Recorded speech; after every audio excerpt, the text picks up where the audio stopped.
So you wanna improve at art? Well, you cannot if you don't get rid of these 5 habits. I've already made one video about bad art habits, so go check it out if you haven't seen it yet. Today I've got 5 more bad art habits for you, so let's get into it. Number 1. Drawing what you think you see instead of what you actually see. What does this even mean? Your brain is constantly trying to simplify things, trying to force the object's properties into your drawing and trick you. When drawing, try not to think about what it is that you are drawing. Focus on the shapes and lines. The best way to train your brain to stop tricking you is to flip the reference sometimes. And try drawing upside down. This will help you not focus on drawing what the object is, but what you actually see. Number 2. Not trusting your hand when drawing. The reason this is bad is that it results in unconfident wiggly lines. Sketching should be done loosely, with a flow and long lines. So please, stop doing this. And when doing line art, just breathe in, breathe out, and draw a nice confident line. It doesn't have to be fast, but you should draw the entire line in the same speed. How to get better at this? Simply train your hand and eye coordination so there is no disconnection. Draw straight lines, circles, waves, and a lot of different shapes. If you draw digitally, you should also train the pen pressure. Number 3. Not constructing the object from simple shapes. Starting with details is a really common habit for beginners. If I got a penny for every time I saw someone drawing a portrait and starting with the eyes, I would be a millionaire now.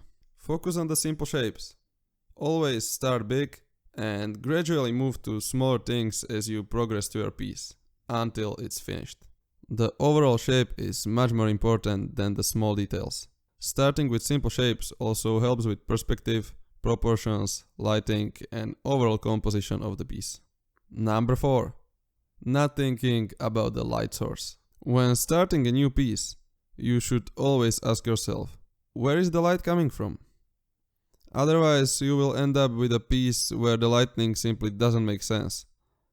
I recommend even drawing arrows from where the light is coming from on the canvas, so you don't forget about it.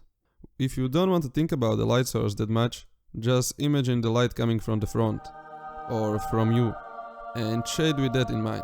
And the final, 5th bad art habit, not adjusting the color hue when shading. When you want to shade something, don't just decrease the brightness. That's actually not how the colors work in real life. Try going outside and looking around you and you will be surprised. Everything changes color depending on if it's in shadow or in light. Your brain just doesn't realize it because we are taught that grass is green, banana is yellow, etc. Grass can be blue in the shadow. Banana can be dark orange, for example. I will make a video about color theory and shading in the future for sure. But first, I will have to learn it properly myself. They ask you how you are, you just have to say that you're fine when you're not really fine. Okay guys, that's all I got for you today. If you want to see 5 more bad art habits, check out this video or check out my chaotic head drawing tutorial to learn how to draw the head over here. Like and share if you like this video and subscribe to join my small but growing community. I'll see you in the next one. Love you and bye.